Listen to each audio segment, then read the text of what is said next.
ఒక అనుభవజ్ఞుడు,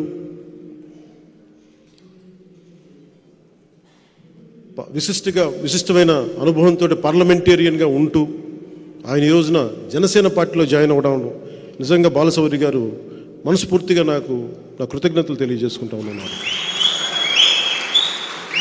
ఆయనతోటి అనేక సందర్భాల్లో చాలా గంటలు గడిపాను.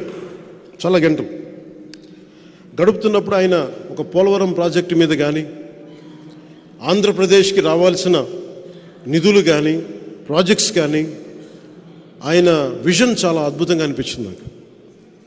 ఇలాంటి వ్యక్తి బలంగా ఇంకొకసారి జనసేన తరపు నుంచి పార్లమెంట్కి అడుగు పెట్టాలని నేను కూడా అందరిలాగా అనుకుంటా ఉన్నాను.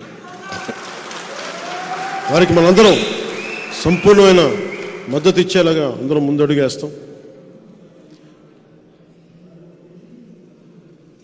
జగన్ గారు మాట్లాడితే సిద్ధం సిద్ధం సిద్ధం అని చెప్తా ఉన్నారు ఆయన. ఇది నేను మొన్న రెండు సందర్భాలు చెప్పి ముగిస్తాను. ఒకటి, సిద్ధం సిద్ధం అని చెప్పి ఊరంతా, రాష్ట్రం అంతా పోస్టర్లు. దేనికి సిద్ధం? సిపిఎస్ దేనికి? ఇందాక బాలశౌరి గారు మాట్లాడుతూ ఉంటే నేను అబద్ధమే చెప్పనన్నారు ఆయన. చెప్పేదే అబద్ధాలైనా. అంటే నేను రాగానే సిపిఎస్ రద్దు చేస్తానని చెప్పాడు. అలాగే టీచర్ల పోస్టుల దగ్గర నుంచి డిఎస్సి అన్ని నోటిఫికేషన్స్ ఇస్తానని చెప్పారు, అది చేయలే. అలాగే మద్యపానాన్ని నిషేధిస్తామని చెప్పారు ఆయన. అవన్నీ మర్చిపోయాను కన్వీనియంట్గా. ఇలా చెప్పుకుంటూ వెళ్తే అంతు లేదు అబద్ధాల లిస్టుకి.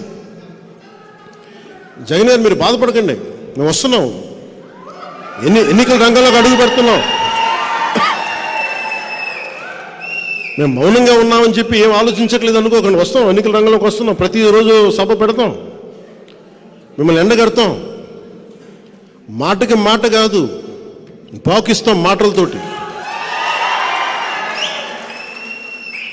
మాటలు కత్తుల్లో వస్తాయి, మీకు ఇబ్బంది పెడతాయి. భయపడకండి మీరు లక్షల మందితో సభలు పెట్టుకోండి. స్కూల్ పిల్లలకి ఇంటర్మీడియట్ ఎగ్జామ్స్ రద్దు చేసి మరి మీరు సభలు నడుపుకోండి. అన్నిటికీ బదులు చెల్లించాల్సిన సమయం వస్తుంది. ప్రతిదీ నేను చాలా అత్యంత అరుదుగా కానీ నిర్ణయించుకోండి. ఒక నిర్ణయం తీసుకునేటప్పుడు చావో రేవోను పెట్టి నిర్ణయం తీసుకుంటాను. 2014లో పార్టీ పెట్టేటప్పుడు ఈరోజు ఉంటే ఉంటాం, పోతే పోతాం, కానీ ఒక సత్యాన్ని ఆవిష్కరింపజేసి చచ్చిపోవాలని నిర్ణయించుకున్నాను.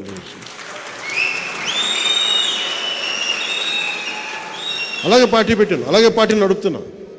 పార్టీకి నిధులు కాదు కావాల్సింది, పార్టీకి కావాల్సింది మనందరినీ కలిపే ఒక భావం.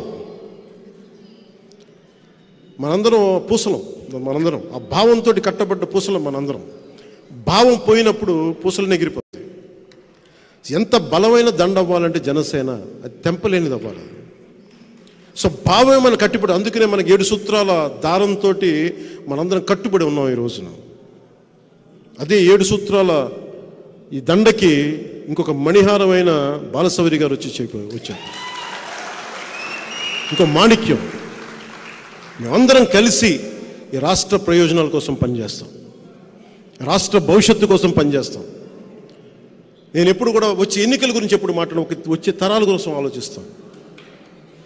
ఒక రాజకీయ నాయకుడు వచ్చే ఎన్నికల కోసం ఆలోచిస్తాడు, ఒక రాజనీతిజ్ఞుడు వచ్చే తరం కోసం ఆలోచిస్తాడు. ఎప్పుడో చిన్నప్పుడు చదువుకున్న పాఠం అది ప్రభావం అయ్యి ఎప్పుడు మాట్లాడితే ఒక తరం కోసం ఆలోచించే వాళ్ళని తప్ప ఒక ఎన్నికల కోసం ఆలోచించట్లేదు. మొట్టమొదటిసారిగా 2014 నుంచి 2019 వరకు ఎప్పుడు కూడా నేను తగ్గే మాట్లాడాను. ఇప్పుడు కూడా మీకు నేను తెలియజేసుకుంటుంది కూడా 2024 ఎన్నికల్లో మనం జనసేన తెలుగుదేశం ప్రభుత్వాన్ని స్థాపిస్తున్నాం. కష్టం, పోరాటం చేయాలి, విజయం తేలికేం కాదు. జగన్ ఎన్ని మోసాలు చేసినా, ఎన్ని మాయలు చేసినా వాటన్నిటిని అధిగమించి మనం ప్రభుత్వాన్ని స్థాపించాలి. ఈ అలయన్స్లో కొంచెం కష్టంగా ఉంటుంది, సిపిఐ, సిపిఎం, బిఎస్పి లాంటి పార్టీలతోటే సీట్లు సర్దుబాటు జరిగినప్పుడు చాలా కష్టంగా ఉంటుంది వాళ్ళతోటి కూడా. అలాంటిది వెంటనే ఇంకా సీట్లు నిర్ణయించలేదు. ఏదంటే ఏం వేసినా జనసేన చాలా బలమైన పాదముద్ర వేస్తుంది అసెంబ్లీలో. దాంట్లో భాగంగానే ప్రతి సీటు కూడా గెలిచే సీట్ అవ్వాలి. ఎంతని కాదు, ఎన్నని కాదు, గెలిచేది ప్రతిదీ కూడా తక్కువలో తక్కువ 98% స్ట్రైకింగ్ రేట్ ఉండాలి.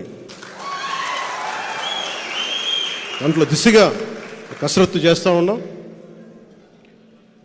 అందుకని మీ అందరి ఆశీస్సులు కావాలి, మీ అందరి అభిమానం కావాలి, మీ అందరి పార్టిసిపేషన్ కావాలి. దీంట్లో మేమందరం ఉండి రాష్ట్రాన్ని రక్షించుకుందాం. జగన్ అనే ఒక దుర్మార్గపు పాలన నుంచి రాష్ట్రాన్ని సంరక్షించుకోకపోతే ఎన్నికల్లో ఇంకా మనం ఊహించలేము. 5 సంవత్సరాల్లో ఇంత దౌర్భాగ్యపు స్థితికి వెళ్ళిపోయినప్పుడు ఇంకొకసారి వస్తే ఏం జరుగుతుందో మీరు అందరూ ఆలోచించండి. నేను కోరుకుంటుంది కూడా ఈ ఎన్నికలకి బలంగా సమిష్టిగా అందరూ నిలబడకపోతే, కులాలకు అతీతంగా మనం నిలబడకపోతే ఇంకొకసారి ఏరి కోరి దుర్మార్గ పాలన తెచ్చుకోవాల్సి వస్తుంది. అందుకని నేను అన్నిటినీ దాటి రాష్ట్ర ప్రయోజనాల కోసమే ఈ రోజున నిలబడి ఉన్నాం.